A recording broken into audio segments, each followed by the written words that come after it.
কাদের জিলানী আল Baghdadi রাহমাতুল্লাহি আলাইহি তিনি বলেছিল, বাবা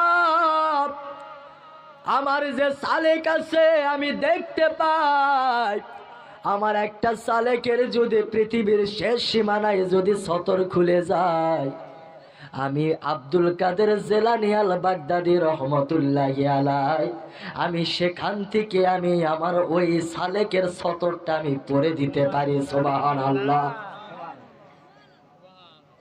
সাধারণ ছিল না? হ্যাঁ, সাধারণ ছিল। যে ওলি আমার হুজুরেরা তো, আমার হুজুরে করে যদি একটা মরগ দিয়ে আসেন, দেখবেন যে মরগের জেলার আন থান যা আছে খালি মুরকে খাবে। কথা কন না কে? গরু যদি এরা দিয়ে আসেন আল্লাহর রস্তে রে ভাই, ইতিম গুলো এরাও পাবে না সুরা ছাড়া। কথা কন না কে? সব আগেই দেখবেন পার্সেল হয়ে বাড়ি চলে গেছে, ভুনা হয়ে হুজুরে খালি গদর গদর করে খাচ্ছে, আর হচ্ছে আজকের রান্না সেই হয়েছে। আর ইতিম গুলা ইতিমই থাকে গেল, ওদের কপালে আর সুরাটাও জুটলো না। কথা কন না কে? ওদের কপালে সুরাও জুটলো না। খারাপ লাগে? আর আমার বড় পীর আব্দুল কাদের জিলানী রহমতুল্লাহ কি করছে জানেন? আমার বড় পীর আব্দুল কাদের জিলানী রহমতুল্লাহ ওনার কাছে একটা ছাত্রকে দিয়েছিল। একটা মা, তার অবস্থা খারাপ, মানে আর্থিক দুর্বল। এখন বড় পীর আব্দুল কাদেরের কাছে দিয়ে বলে, হুজুর গো আপনি তো আল্লাহর ওলি, আমার সন্তানটাকে একটু আপনার মতো করে একটু মানুষ করবেন। আল্লাহর ওলি বলে ঠিক আছে রেখে যান। চলে গেছে, রাখার পরে আল্লাহর ওলির পড়াই ঠিক রকম সবক টবক দেওয়ার পরে একদিন হঠাৎ করে মা সন্তানকে দেখতে আসে না? মাদের সাথে যখন সন্তানগুলোকে দেওয়া হয় মা বাবা দেখতে যায় না? হঠাৎ করে একদিন মা আসে দেখে সন্তান যেন শুকনা রুটি খাচ্ছে। বড় পীর আব্দুল কাদের জিলানী রহমতুল্লাহ আলাইহি তিনি যেন মরগের গোশত দিয়ে খাবার খাচ্ছে। এখন আল্লাহর ওলির দিকে তাকাইয়ে দেখতেছে যে ওলি তিনি খাবার খাচ্ছে ভালো, আমার সন্তানটাকে দিচ্ছে এইভাবে, ঘটনাটা কি? সন্তানের কাছে বলে, বাবারে এইরকম কি হয়? বল মা এটা আর বলো না, কারণ আল্লাহর ওলি তাদের তো নেজ নেয়ামত অন্যরকম, কারণ তার যে ক্ষমতা আমার তো সেটা নাই। মা তো মার কলিজা তো আর মানে না। এখন মা বলছে না এটা কেমন করে সম্ভব? এখন ওলির কাছে যাই বলছে, হুজুর গো আমি তো জানি আপনি বড় ধরনের ওলি, তবে আমার সন্তানটাকে আপনি একটু খাবারটা একটু এতটা নরমাল দিলেন। আল্লাহর ওলি বলতেছে, মা আপনার কাছে একটা কথা বলবো, শুনবেন? বলে কি কথা? আমি যে মরগ খাইলাম, এই মরগের যে হাড্ডি গুলো রাখে দিলাম, আমি এই গোস্ত খাইলাম, গোস্তর হাড্ডি দিয়া আপনার সন্তান কি সে আবার সাবেক একটা মরগ বানাইতে পারবে? মহিলা বলে না, এটা কখনো সম্ভব নয়। তে বলে আমি আব্দুল কাদের জিলানী বলছি, আমার দ্বারা সম্ভব। আমি গোস্ত খাইলাম হাড্ডি থেকে, আবার আমি ওই মরক তৈরি করব। সুবহানাল্লাহ বলেন।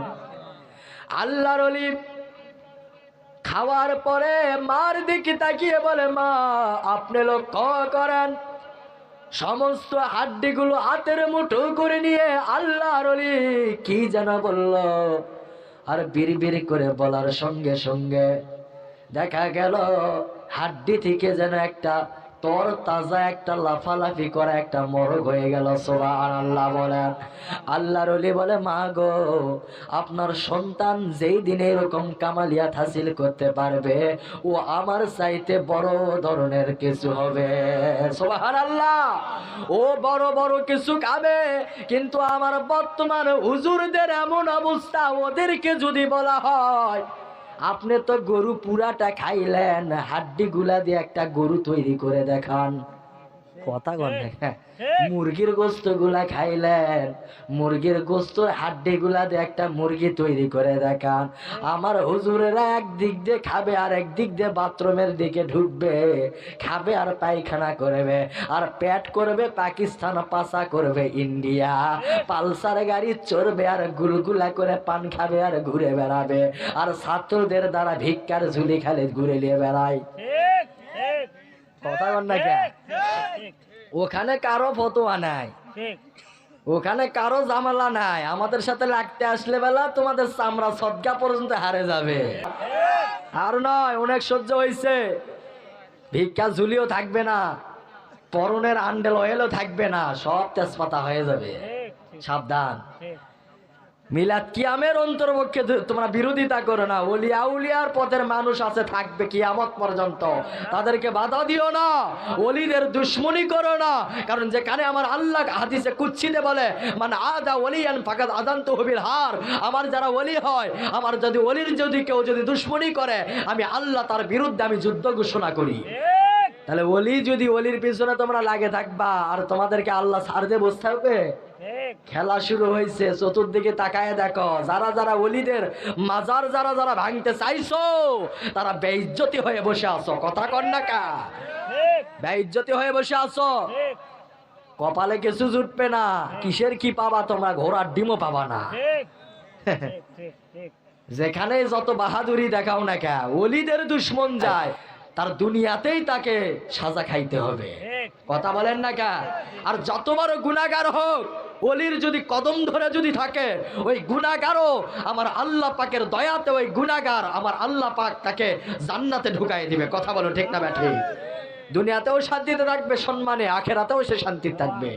আর তোমাদের মতো নিমক হারাম ওলির দুশ্মন, তোমরা তো দুনিয়া তো তোমাদের বাটাম তোমাদের জন্য রেডি আছে, আবার মারা গেলে কবরের ভিতরে তোমাদের জন্য হাটকা ইউক্লেক্টারের বাটাম রেডি আছে। চিন্তা করো না, ভালো হয়ে যাও, এখনো সময় আছে, অনেক সময় আছে, ভালো হয়ে যাও। আল্লাহ কয় যে আমি ছাড় দেই কিন্তু ছাড়ে দেই না, যখন ধরবো তোদের টুটি মুটি ছিঁড়ে ফেলবো। কথা কন না?